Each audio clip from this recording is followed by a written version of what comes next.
Hello বন্ধুরা, আসসালামু আলাইকুম। আজকে আমি দেখাবো ডিম ভাজা আর শুটকি ভর্তা রেসিপি। আপনারা আমার সাথেই থাকেন।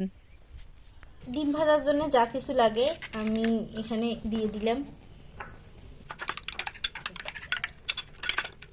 আমি আগে ডিমটা ভেজে নিই। বন্ধুরা, আগে আমি ডিমটা ভেজে নিই।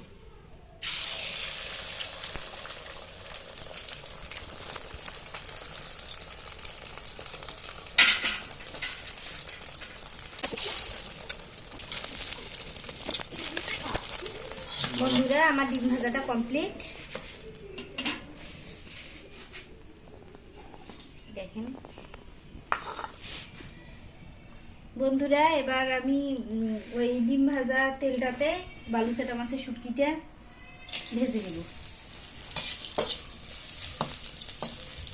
আমার এই বালুচাটা মাছের শুটকি ভর্তা এত পছন্দ, আপনাদেরকে বলে বোঝাতে পারবো না। এটা হচ্ছে বালুচাটা মাছের শুটকি দিয়ে একটা সুন্দর করে শুটকি ভর্তা করব। এবার আমি শুটকিটা তুলে নিব।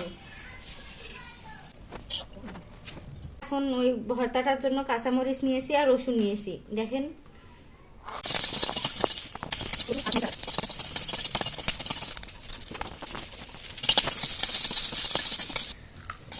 বন্ধুরা, আমার মরিচ আর রসুনটা ভাজা হয়ে গেছে। এটা নামিয়ে নেই। আমি একবারে নামিয়ে নিব, কারণ আমার ছোট বাচ্চা, আমি হাত দিয়ে ম্যাশ করব না, সামেই করব।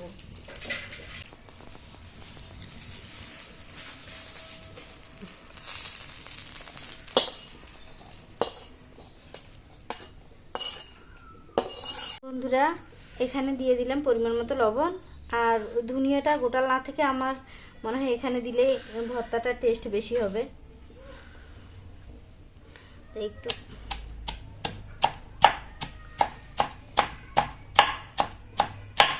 বন্ধুরা, যেহেতু আমি ভর্তাটা শুটকিটা একটু গোটাল গোটাল রাখবো, সেহেতু শুটকিটা একটু ভেঙে নিই। দেখেন কত সুন্দর ভাজা হয়েছে। এই শুটকি ভর্তাটা আমার হাজবেন্ডের খুব পছন্দ। একটু পেঁয়াজ দিয়ে দিলাম, আর এই ম্যাশ করা রসুন আর মরিচটা দিয়ে দেব।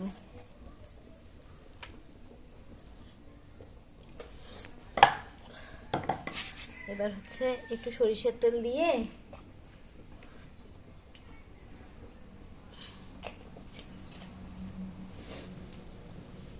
মেখে নিব। দেখেন বন্ধুরা, কত সুন্দর হয়েছে ভর্তাটা। বন্ধুরা, আজকে আমার সকালের রেসিপি ছিল শুটকি ভর্তা ডিম ভাজা। গরম গরম ভাতের সঙ্গে শুটকি ভর্তা ডিম ভাজা। তো আমার গ্রামের রান্নাগুলো দেখার জন্য আপনারা আমার চ্যানেলটাকে সাবস্ক্রাইব করেন, লাইক কমেন্ট করে আমার পাশেই থাকেন। আল্লাহ হাফেজ।